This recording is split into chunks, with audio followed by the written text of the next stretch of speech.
രാജ്യതലസ്ഥാനത്ത് വീണ്ടും കൂട്ടബലാത്സംഗം. ഓടിക്കൊണ്ടിരുന്ന ബസ്സിനുള്ളിലാണ് അതിക്രമമുണ്ടായത്. നിർഭയ സംഭവത്തിന്റെ മുറിവ് ഇന്നും ഉണങ്ങിയിട്ടില്ല. അപ്പോഴാണ് വീണ്ടും ഈ ക്രൂരത. ഡൽഹിയിലെ നങ്ലോയിയിൽ ഓടിക്കൊണ്ടിരുന്ന ബസ്സിനുള്ളിൽ വെച്ച് യുവതിയെ മൃഗീയമായി പിച്ചി ചീന്തുകയായിരുന്നു. ബസ് ഡ്രൈവറെയും കണ്ടക്ടറെയും പോലീസ് പിടികൂടിയിട്ടുണ്ട്.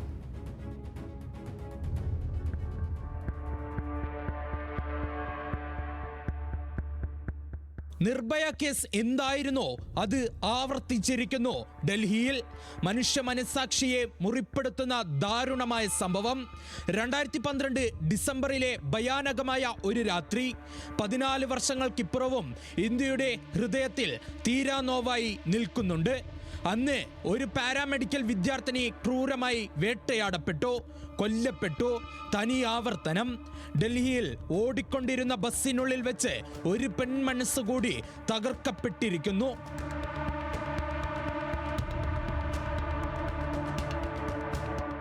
മെയ് 11 തിങ്കളാഴ്ച രാത്രി ജോലി കഴിഞ്ഞ് സാധാരണ പോലെ വീട്ടിലേക്ക് നടക്കുകയായിരുന്ന 3 കുട്ടികളുടെ അമ്മയായ 30-കാരി സരസ്വതി വിഹാർ ബസ് സ്റ്റോപ്പിന് സമീപത്ത് എത്തിയപ്പോൾ ഒരു സ്ലീപ്പർ ബസ് നിർത്തിയിട്ടിരിക്കുന്നത് കണ്ട അവർ സമയം ചോദിക്കാനായി ബസിന്റെ വാതിൽക്കൽ നിന്ന ആളുടെ അടുത്തേക്ക് ചെന്നു. എന്നാൽ ആ സ്ത്രീ ഒരിക്കലും കരുതിയില്ല അത് തന്റെ ജീവിതത്തിലെ ഏറ്റവും വലിയ ദുരന്തമായി മാറുമെന്ന്.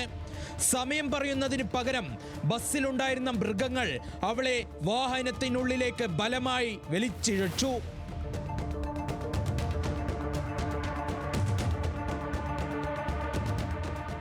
സ്ലീപ്പർ ബസ് നങ്ലോയി ലക്ഷ്യമാക്കി പാഞ്ഞു. ആരും കേൾക്കാതെ ആരും കാണാതെ ഓടിക്കൊണ്ടിരുന്ന ആ വാഹനത്തിനുള്ളിൽ വെച്ച് ഡ്രൈവറും കണ്ടക്ടറും ചേർന്ന് ആ സ്ത്രീയെ പിച്ച് ചീന്തി. 2012 തെക്കൻ ഡൽഹിയിലെ റോഡുകളിലൂടെ ഓടിയ ആ പഴയ വെളുത്ത ബസ്സിനുള്ളിൽ നടന്നതും ഇതേ കാട്ടാളത്തം തന്നെ. നിർഭയ നേരിട്ട അതേ ഭീകരാന്തരീക്ഷം. മൃതപ്രായയായ 30-കാരിയെ ഒടുവില കാട്ടാളന്മാർ വഴിയിൽ ഉപേക്ഷിച്ചു.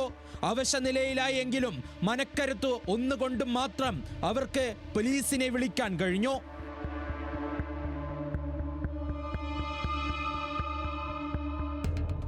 അതീവ സുരക്ഷയുള്ള രാജ്യ തലസ്ഥാനത്ത് ആവർത്തിക്കുന്ന ഈ കൊടും ക്രൂരത വീണ്ടും വലിയ വിവാദങ്ങൾക്ക് തിരികൊളുത്തിക്കഴിഞ്ഞു.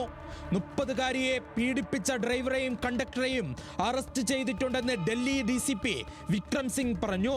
ഇവർക്കെതിരെ ബലാത്സംഗം ഉൾപ്പെടെയുള്ള ഗുരുതരമായ വകുപ്പുകൾ ചുമത്തിയിട്ടുണ്ട്. പ്രതികൾക്ക് അർഹമായ ശിക്ഷ ഉറപ്പാക്കുമെന്നും ഡൽഹി പോലീസ് അറിയിച്ചു. 12 तारीख को लेट आवर्स में पुलिस को कॉल मिली थी जिसमें कॉलर ने बताया कि उसके साथ 2 लोगों ने गलत काम किया है।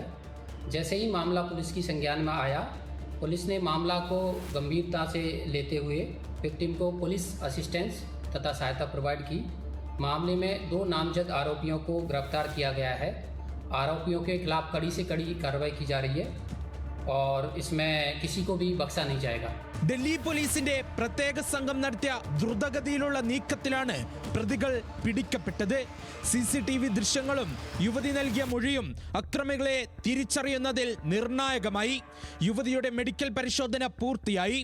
FIR രജിസ്റ്റർ ചെയ്തിട്ടുണ്ട്.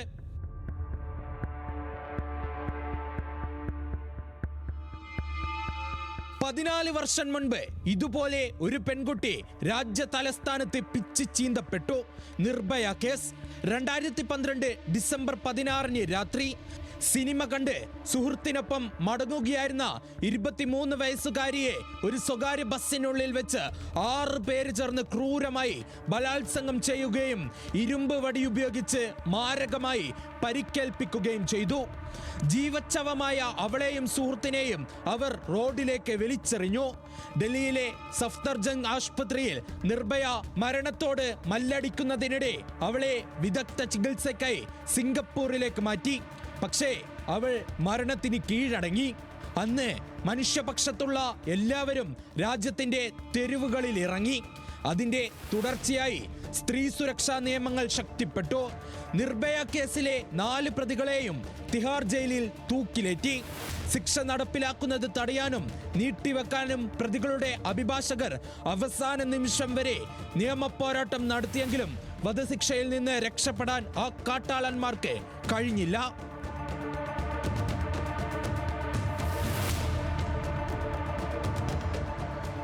അക്ഷയ് ഠാക്കൂർ, പവൻ ഗുപ്ത, വിനയ് ശർമ്മ, മുകേഷ് സിംഗ് എന്നിവരുടെ വധശിക്ഷയാണ് നടപ്പിലാക്കിയത്. കേസിലെ പ്രായപൂർത്തിയാകാത്ത കുറ്റവാളി 3 വർഷത്തെ ശിക്ഷാ കാലാവധി പൂർത്തിയാക്കി പുറത്തിറങ്ങിയിരുന്നു. കേസിൽ മറ്റൊരു പ്രതിയായ റാം സിംഗ് 2013 മാർച്ച് 11 ജയിലിൽ വെച്ച് ജീവനൊടുക്കിയിരുന്നു.